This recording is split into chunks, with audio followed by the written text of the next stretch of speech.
విహారి లక్ష్మి గురించి ఆలోచిస్తూ ఎలాగైనా నా పెళ్లి గురించి అందరికీ చెప్పేసేయాలి, లేదంటే రోజు ఒక సమస్య వస్తుంది, అందరికీ ఎలాగో ఏదో ఒక రోజు తెలవాలి కదా, అందుకనే ఇప్పుడే నేను చెప్పేస్తాను అని విహారి కిందకి వస్తూ ఉండగానే యమునతో పద్మాక్షి గొడవ పడుతూ ఉంటుంది.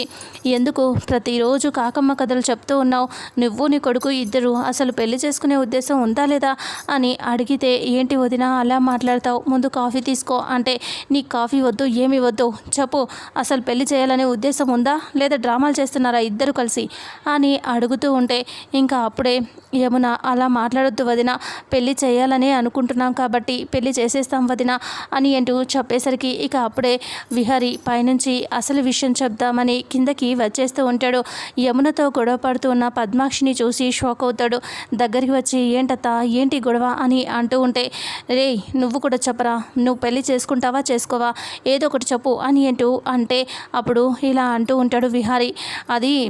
అత్త అని అంటూ ఉంటే, నువ్వు చెప్పవరా, నువ్వు పెళ్లి చేసుకుంటానని చెప్పవు నాకు తెలుసు, అందుకనే ఇక్కడ నుంచి వెళ్ళిపోతాం మేము అనేసి పద సహస్ర పద అంటే, అమ్మ వద్దమ్మా వద్దమ్మా అని చెప్పి సహస్ర అంటూ ఉంటుంది. అయినా సరే చెయ్యి పట్టి బయటికి లాక్కొని వెళ్తూ ఉండగానే వాళ్ళ అమ్మ వాళ్ళు ఎదురవుతారు. ఏంటి పద్మాక్షి, ఎందుకు ఇలా గొడవ చేస్తున్నావు, ఎక్కడికి వెళ్ళిపోతున్నావు అని అంటే, ఈ ఇంట్లో ఉండటం కుదరదు, అమ్మ కొడుకులు ఇద్దరు కలిసి పెళ్లి చేసుకుంటామని చెప్పి ఇప్పుడేమో నాటకాలు వేస్తున్నారు, వాళ్ళు చేసుకోరు, అది కాదు, ఇక్కడే ఉండటం ఎందుకు, మేము వెళ్ళిపోతాం అని అంటూ సీరియస్గా అంటంతో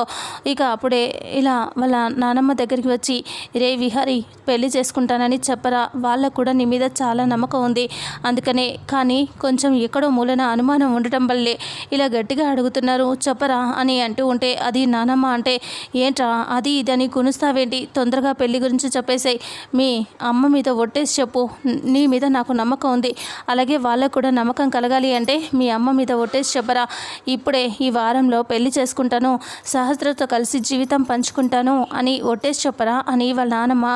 అరుస్తూ ఉంటుంది. ఆ మాటలు విని విహారి ఒక్కసారిగా షాక్ అవుతాడు. అలాగే చూస్తూ ఉంటాడు. అది నానమ్మ ఇప్పటికిప్పుడు ఎలా చెప్పను అని అంటూ ఉంటే, చెప్పటానికి ఏంట్రా, దానికి కూడా సమయం కావాలా, ఇప్పటికే మీ పెళ్లి విషయంలో చాలా సమయం దాటిపోయింది, చెప్తావా చెప్పవా అని గొడవ చేస్తూ ఉంటుంది వాళ్ళ నానమ్మ. విహారి బాధపడుతూ చూస్తూ ఉంటాడు.